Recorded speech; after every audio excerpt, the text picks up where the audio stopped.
তুমি যে অস্ত্রটা দিয়ে তোমার শাশুড়িরে কোপাইছিলা জি সেটা কোথায় লুকিয়ে রাখছিলা? সেটা এর ভিতরে। এই ওয়ার্ড্রবের কথাই বলছিলা? জি। দেখো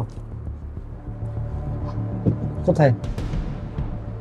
ও, এটা তো কেটে সেই চাবাটি জি ভাঙলো কিভাবে এটা? হাত থেকে পড়ে গেছিল।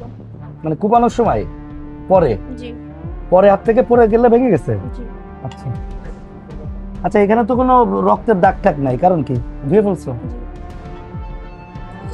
এই যে জোড়া লাগানো ওইটাই, না রক্তের দাগ আর নাই, চকচকে। ঠিক আছে, আমরা এগুলো এখন জব্দ করব। আর আপনার এই যে ন্যাকড়াটা একটু দেখাবে না, মানে এটা দিয়ে রক্ত মুছছেন, জি। রক্ত কোথায় কোথায় লাগছিল? তো ওখানেই লাগছিল। তা ওই লাশ যখন বস্তার ভিতরে নিয়ে গেছেন তখন ওই রাস্তাগুলোতে ওই পর্যন্ত লাগে নাই? হয়তো বেশি না, কিন্তু আচ্ছা, এখানে লাগছিল। লাশটা কোথায় রাখছিলেন একটু দেখান তো, দ্রুত আসুন। এটা ধুয়ে ফেলছেন পরে? জি পরে আপনি এই যে মারার পর আপনার একা একা থাকতে ভয় লাগতেছিল না? হুম, ভয় পাচ্ছিলেন? তা প্রথমে স্বীকার করতেছিলেন না কেন?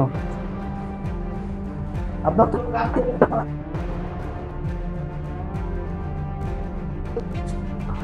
ঘটনা, এটা ঘটনা ঘটাইছে, লাশটা কোথায় রেখে এখানে। এখানে রাখছিলেন? জি কিসের ভিতর ঢুকানো ছিল? বস্তায়। বস্তার ভিতর ঢুকানো ছিল? জি তারপর কি আরো বস্তা দিয়ে ঢাকছিলেন না? জি বস্তাগুলো কোথা থেকে নিয়েছিলেন? বাসায় ফ্রিজের ওখানে ছিল। ফ্রিজের ওখানে ছিল? জি আপনার কি এখন মনে একটু খারাপ লাগতেছে? কষ্ট হয়? সহযোগিতা করবা, ঠিক আছে?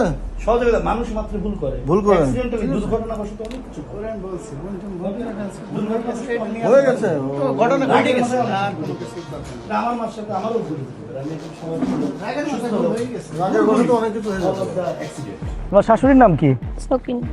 আচ্ছা, তো তোমার গতকাল যখন তুমি ধরো এই কাজটা কটাই ফেলছো, কুপাইছো, জি তারপর তুমি কত ঘন্টা একা একা বসেছিলা?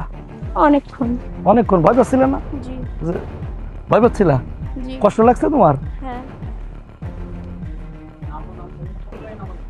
না